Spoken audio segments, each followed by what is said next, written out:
रामकृष्ण हरी मंडळी, आज आपण संत जनाबाईचे एक अभंग नोटेशनसाठी घेतलेला आहे. राग आहे भिन्न षड्ज. नि सा ग म ध नि सा सा नि ध म ग सा, नि सा ग म ध म ग सा ग म ध नि सा नि ध म ध नि सा ग म ग सा नि ध नि सा ग सा नि ध म ग म ध नि ध म ग सा. सगळे स्वर शुद्ध आहेत. हा मिश्र स्वरूपात वापरलेला आहे. ह्या अभंगामध्ये काही नसलेले स्वर देखील याच्यामध्ये वापरले आहेत, पण सर्व स्वर शुद्ध आहेत. पाहूया आपण नोटेशन. विठ्ठला विठ्ठला नि नि सा नि रे सा, नाम तुझे चांगले.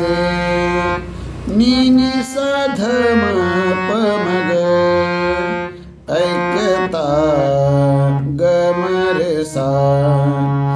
मन माझे रमले, गम ध ध गम ध नि नि रे सा. आता दोन्ही ओळी परत पहा. विठ्ठला विठ्ठला नाम तुझे चांगले. नि नि सा नि रे सा, नि नि सा ध म प म ग, ऐकता गम रे सा. मन माझे रमले, गम ध नि रे सा. ऐकता मन माझे रमले, ही याची ध्रुपदाची ओळ आहे. आता पहिला अंतरा पाहूया.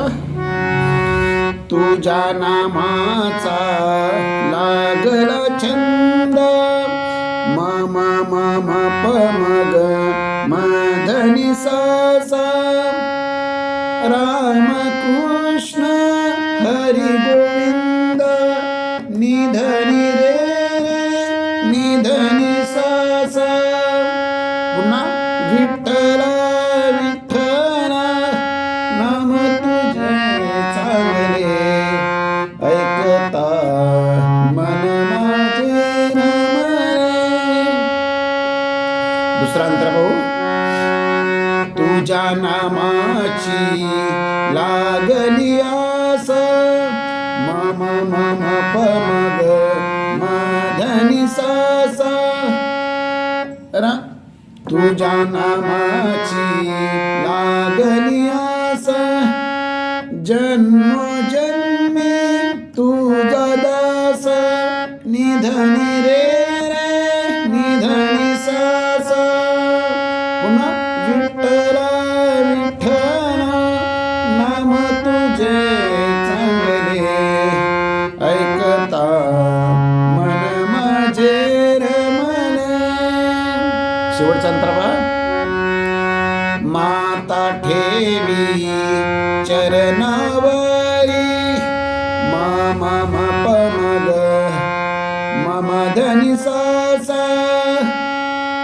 मने नाम याची जाणे, नि ध नि रे नि ध नि सा सा. हा तिसरा अंतर होता. पुन्हा विठ्ठला विठ्ठला नाम तुझे चांगले, ऐकता मन माझे रमले.